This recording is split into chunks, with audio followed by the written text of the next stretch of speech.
Welcome to Francis Reads the Bible. Finally, a new chapter. So, we're moving on to Exodus. This is Exodus chapter 1. Exodus means movement of a large mass of people. So, it's self explanatory. So, yesterday was my birthday. So, to me, it feels like a movement too. And I'm moving on to a new year. Today we're moving on to a new chapter called Exodus. So yeah, everything tallies, it rhymes.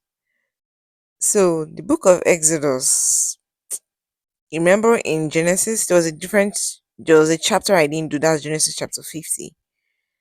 So the children of Israel, that's Jacob's children, stayed in the land of Egypt. They stayed there, and remember there were 70 people, 70 men in total, counting from Jacob to Joseph's two sons who were born in the land of Egypt. There were 70 males, not including women and yeah, girls, but 70 males, 70 boys, men from the household of Jacob. They were in the land of Egypt. So the sons of Jacob that went with him to Egypt with their families were Reuben, Simeon, Levi, Judah, Issachar, Zebulun, Benjamin, Dan, Naphtali, Gad, and Asher. The total number of these people, like I said, were 70. And his son Joseph was already in Egypt. And in time, Joseph died, his brothers died, and all that generation of people died. But their descendants, the Israelites, had many children and became so numerous and strong that Egypt was filled with them. I can imagine. From one lineage, from one man, Jacob, lots of people in a foreign country. That country won't like that. So then a new king who knew nothing about Joseph, this will be many years, hundreds of years later, came to power in Egypt, and he said to his people, these Israelites are so numerous and strong that they are a threat to us. You know, in case of war, they might join our enemies in order to fight against us and might escape from the country. We must find some way to keep them from becoming even more numerous. These Israelites were just minding their business, doing their thing, prospering, bearing children. But that's always the problem when you're not in your own country. No matter how good that country is, no matter how you prosper in that country, they would always remind you you're a foreigner. And they will hate the fact that you're a foreigner and you're prospering there sometimes. Sometimes. So that's what's happening to the children of Israel. Say what you will, there's no place like home. They would They would always remind you you're a foreigner, you don't belong here. So that's what's happening to children of Israel. They weren't criminals. Their only crime was, they were large in number and they were prospering. So the Egyptians put slave drivers over them to crush their spirits with hard labor. That's when you see governments now bring up some rules, regulations, some new tax, whatever for foreigners and whatnot. So they decided to crush their spirit. So maybe they would either leave or no, not grow anymore or not become prosperous or numerous. Then the Israelites, they used the Israelites as slaves to build the cities of Pithom and Ramses to serve as supply centers for the king. But the more the Egyptians oppressed the Israelites, the more they increased in number and the farther they spread through the land. The Egyptians came to fear the Israelites and made their lives miserable by forcing them into cruel slavery. They made them work on their building projects and in their fields, and they had no pity on them. Like I said, when you're not in your own home and you're prospering, aside from that, you can just be on your own, maybe even in your own country, and you're doing good. Maybe you're working in some company, but for some reason, people just hate you. The Israelites had done nothing wrong to the Egyptians. So you could just be on your own. They'll just bring up some excuse. You smile too much. You're too happy. You know, things always go well for you. Everyone likes you. Or some reason, people can just bring up things and hate you, try and oppress you, spread rumors, try to kill your spirit, kill your reputation, destroy who you are, who people think you are, to make you question yourself, hate yourself, something. And that's witchcraft. That's witchcraft, really. So that's what the Egyptians are doing to the Israelites. This can happen, like I said, this can happen, and you could be in some company you're working in your home country, maybe even in church, And someone will just be like, "Oh, the pastor likes you too much, or the elders like you too much. You always think you're perfect. You always this, you always that," and they just take it upon themselves. Oh, I'm going to destroy this man's reputation or this pastor. People like this person. That's human beings for you. Yeah. So that's what's happening to children of Israel.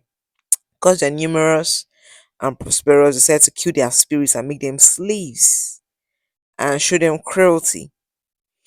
So then the king of Egypt, remember this king does not know Joseph. This was hundreds of years after Joseph had died. Then the king of Egypt spoke to Shipra and Puah. I'm not sure I'm getting their names right. The two midwives who helped the Hebrew women. The midwives are like gynecologists. Let's put it that way. They help women who want to give birth, who are in process of giving birth, deliver babies. So he told them, when you help the Hebrew women give birth, kill the baby if it is a boy, but if it is a girl, let it live. Remember, there were 70 males when Jacob moved to Egypt with his whole family. Now they're like hundreds, thousands of them. But the midwives were God fearing, and so they did not obey the king. Instead, they let the boys live. One thing I've learned from these midwives without even moving to going ahead is there's always a choice. These midwives could have received, as in the king would have given them gifts, money, land, whatever they wanted, just for doing this, but they refused all these things and decided to do the right thing. You always have a choice when it comes to doing the right thing. You don't do what will please people, or maybe your boss tells you this and that, or some politician tells you, person in power promises you money. You're like, "Ah, I didn't have a choice, they would have killed me." And also, these midwives could have been killed for disobeying. But like I said, there's always a choice when it comes to doing the right thing or doing the wrong thing. But they decided to do the right thing. Even though they could have amassed so much wealth, money, land, and favor from the king. And also they could be killed for disobeying, but they did the right thing. But the midwives were God fearing, and so they did not obey the king. These midwives were not even Israelites, they were Egyptians. Instead, they let the boys leave. So the king says for the midwives and he asked them, "Why are you doing this? Why are you letting the boys leave?" Then midwives answered, "The Hebrew women are not like Egyptian women. They give birth easily, and their babies are born before either of us gets there." This was not true, you know. They did not obey the king, but they can't come out and say, "King, no, we say not to this because we we are afraid of God." They lied. So because these midwives were God fearing, because they were scared of God, they didn't fear the king who could have killed them or done worse. They feared God. And they were not, remember, these midwives are not Christians, they were not even Israelites, they were not Jewish, they were not Hebrews, but they knew the difference between right and wrong. And so because these midwives feared God, God was good to them and gave them families of their own, and the Israelites continued to increase and become strong. Like I said, there's always a choice when it comes to doing the right thing. They could have easily killed all the Hebrew boys that were born, but as people who bring life into the world, they to them they had their own oath, they can't take life, and it's God that gives life, so they feared God. And it's, I think it's hard for them, they also knew they could be killed. They also knew they could gain money, favor, and whatnot from the king and for their families, but as in tangible things. But they didn't do the wrong thing. They did the right thing before God. They were morally upright and didn't kill any child. And so God gave them family, gave them wealth. God blessed them more than the king could ever have. God didn't come and tell them, oh, do the right thing and I'll bless you. No, but they did the right thing and God blessed them, gave them their own families, husband, children, and more. It was good to them, give them wealth, everything. A king can only give them money for a while, but money, children, husband, families, only God can give such things. And that's the truth. So these women did the right thing before God and God blessed them for it. So finally, the king issued a command to all his people. Since these midwives have refused to do it, take every newborn Hebrew boy and throw him into the Nile, but let all the girls live. As in, I'm serious, you'll just be on your own, and there'll just be someone who hates you, and for so no reason. Maybe I've had someone who told me you're too kind, you're always helping people. It's very pretentious. There's nobody that can be that nice. You'll just be on your own, and someone for some reason will just not like you and decide this person. Let me spread rumors. This person, let me make their life difficult. This person that who is always smiling, who is always happy. And that's what the children of Israel are facing with this new king. How can you? And then the Egyptians who were also, and another thing is, okay, I've learned many things in this chapter.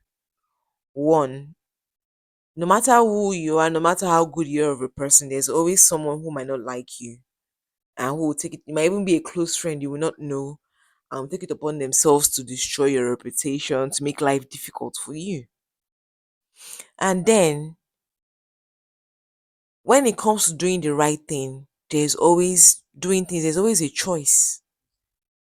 You can There's always a choice. You can either please people or please God. That's what these midwives did. They pleased God and not the king. Even though they could have gotten money, wealth, so many things from the king and from the people, they did the right thing. And the right thing will not always be easy. These women could have been killed, these midwives.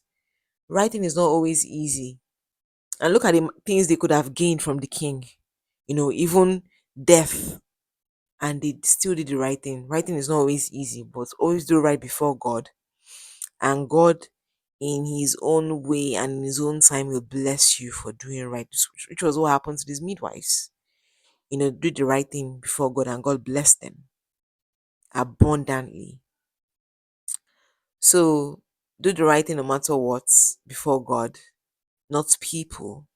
That's something else I've learned.